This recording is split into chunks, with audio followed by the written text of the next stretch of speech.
कहानी की शुरुआत दो लोगों को दिखाते हुए होती है जो एक मोटल के बाहर खड़े बात कर रहे थे।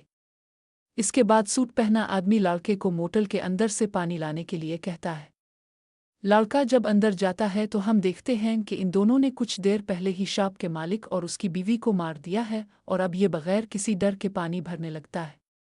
इतने में शॉप मालिक की 5 साल की बेटी बाहर आ जाती है और अपने वालिदैन की लाश देखकर रोने लगती है। लड़का बड़ी बेरहमी से इस बच्ची को भी मार डालता है। दरअसल ये दोनों लुटेरे थे जो शहर में सफ़र करते हुए छोटे शॉप मालिकान और उनके ख़ानदानों को मार कर लूटा करते थे।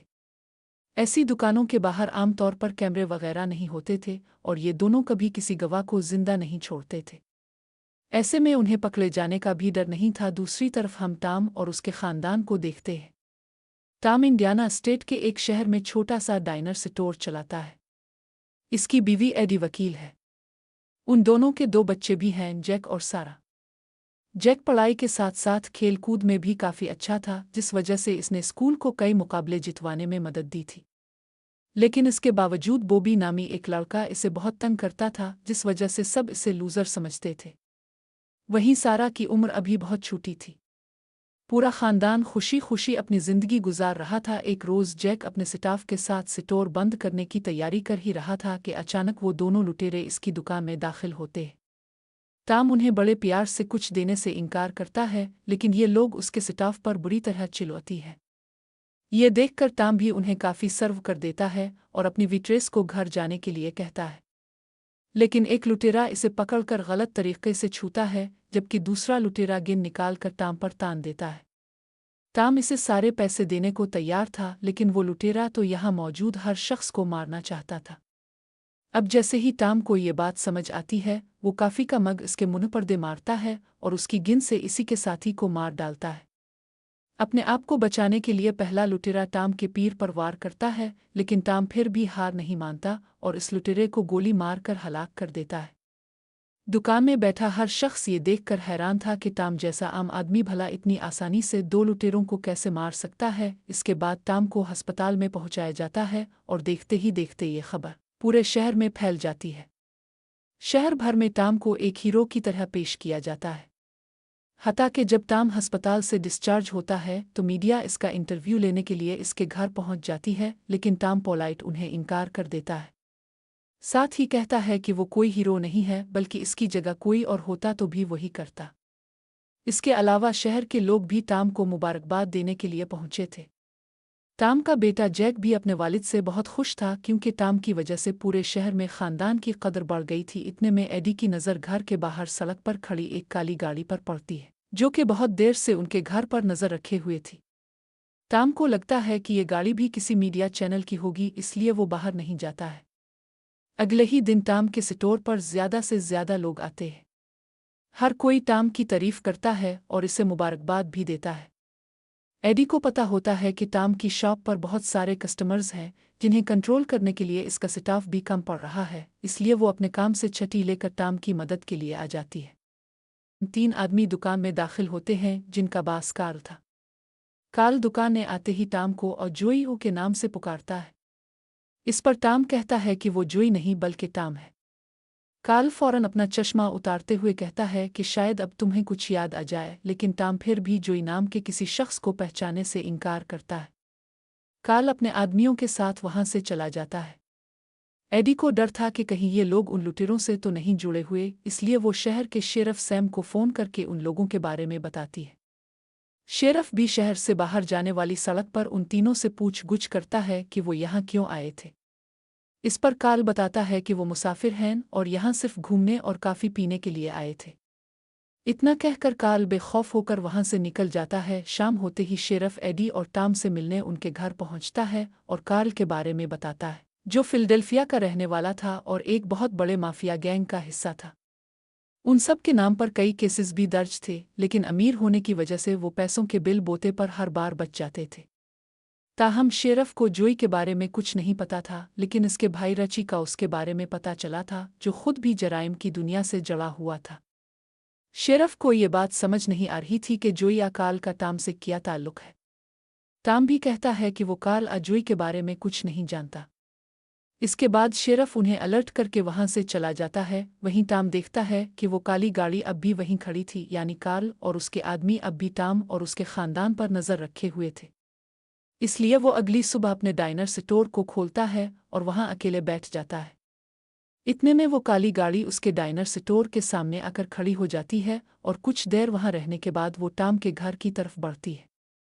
टॉम को भी लगता है कि ये लोग उसके घर जा रहे हैं, इसलिए वो गाड़ी का पीछा करता है, लेकिन इसके पास कोई गाड़ी नहीं थी। इसलिए वो एडी को फ़ोन करके गिन निकालने को कहता है और बताता है कि कुछ लोग घर आ रहे हैं और जो भी आए एडी को सीधा गोली चलानी है। कुछ देर बाद टॉम भी अपने घर पहुंच जाता है। वो जैसे ही अंदर दाखिल होता है तो एडी को देखता है जो गिन ताने इसके सामने खड़ी थी। एडी बहुत घबराई हुई थी, जबकि टॉम भी डरा हुआ था।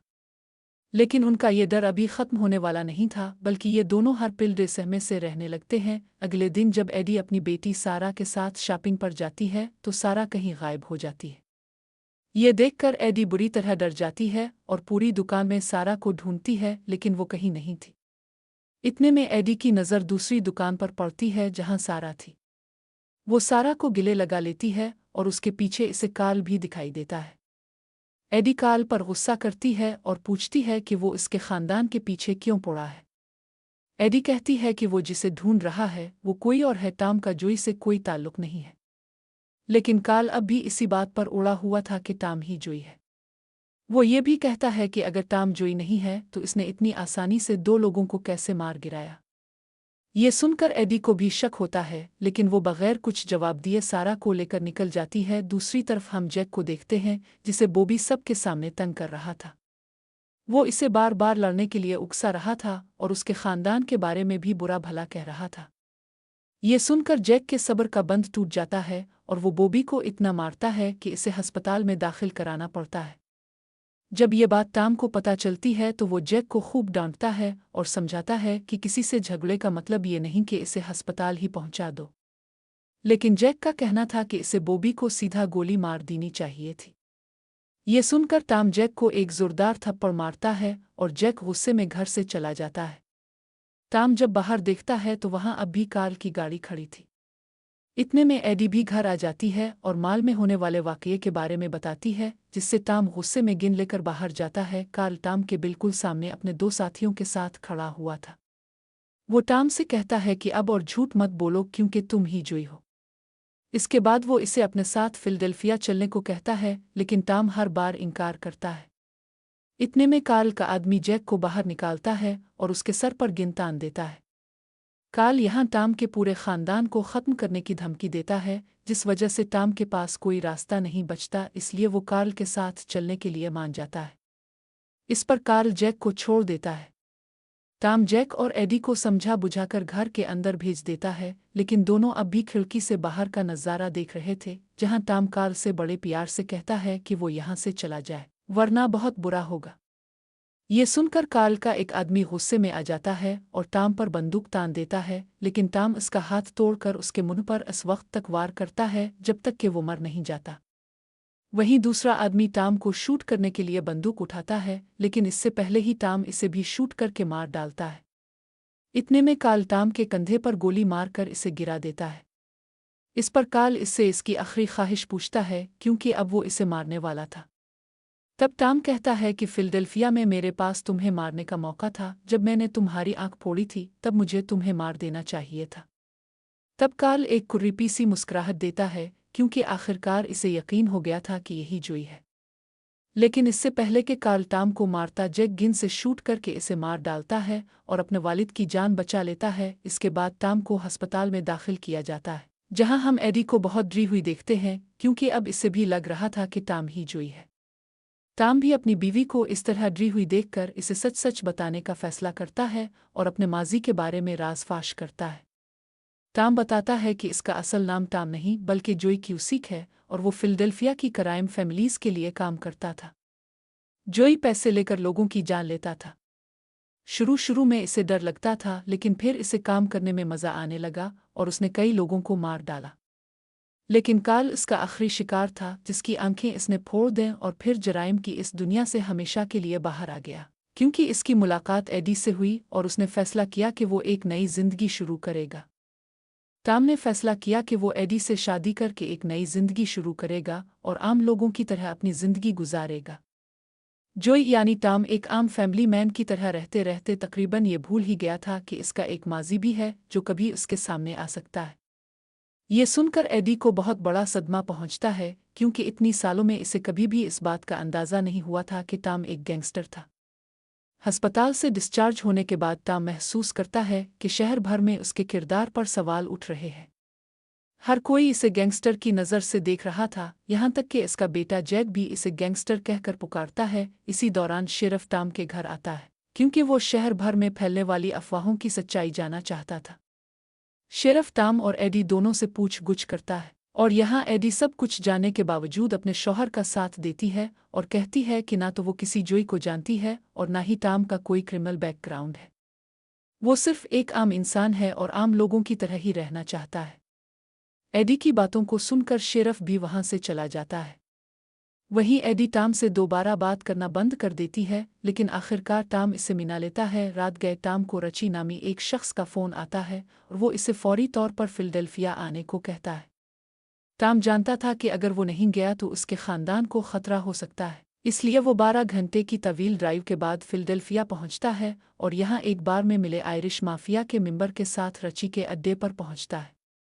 रची टॉम का सगा भाई और आयरिश माफिया का सबसे काबिल लीडर था, जो इतनी सालों बाद अपने भाई से मिलकर इसे जोई के नाम से पुकारता है। रची का कहना था कि अगर जोई ना जाता तो वो आज माफिया वर्ल्ड का सबसे बड़ा लीडर होता, लेकिन जोई के एक फैसले ने सब कुछ बदल दिया। जब से इसने कार्ल की मुख फोड़ी थी, तब से तमाम माफिया ग्रुप्स के दरमियान लड़ाई छिड़ गई थी। टॉम रची से अपनी गलती की मुआफ़ी मांगता है, लेकिन रची का इसे मुआफ़ करने का कोई इरादा नहीं था। वो अपने आदमी को इशारा करता है जो पीछे से वार करके टॉम को मारता है, लेकिन टॉम आज भी पहले वाला जोई ही था। वो रची के गिन निकालने तक इसके तमाम आदमियों को ढेर करके वहां से फरार हो जाता है। रची और उसकी गैंग टॉम को ढूंढने लगती है। उन्हें लग रहा था कि शायद टॉम वहां से बाहर चला गया है, लेकिन टॉम वहीं था और वो एक एक करके रची के तमाम आदमियों को मार डालता है। साथ ही वो रची यानी अपने सगे भाई को भी शूट करके मार डालता है। दरअसल टॉम नहीं चाहता था कि कोई भी इसके खानदान को नुकसान पहुंचाने के लिए जिंदा बचे, इसलिए वो एक एक करके रची और उसके हर साथी को मार गिरता है और फिर रची के घर में बने पोन में अपने चेहरे और कपड़ों पर लगे खून को साफ करके एक बार फिर अपनी आम जिंदगी यानी टॉम की जिंदगी में लूट आता है। पूरे 12 घंटे की ड्राइव के बाद टॉम एक बार फिर अपने घर पहुंचता है, जहां एडी, सारा और जैक खाना खा रहे थे। यहाँ छोटी सी सारा अपने वालिद के लिए प्लेट लेकर आती है और जैक इसे खाना सर्व करता है, यानी अब टॉम के खानदान ने इसे मुआफ़ कर दिया है। ये देखकर टॉम की आंखों में आंसू आ जाते हैं और इसी के साथ ये कहानी यहीं ख़त्म हो जाती है। तो दोस्तों, आपको ये मूवी कैसी लगी? अगर अच्छी लगी हो तो बरा करम लाइक और शेयर करें और चैनल को सब्सक्राइब करके बेल आइकॉन दबाएं ताकि आने वाली मूवी एक्सप्लेनेशंस आपसे मिस ना हो। अगली वीडियो में मिलते हैं, तब तक के लिए बाय बाय, टेक केयर।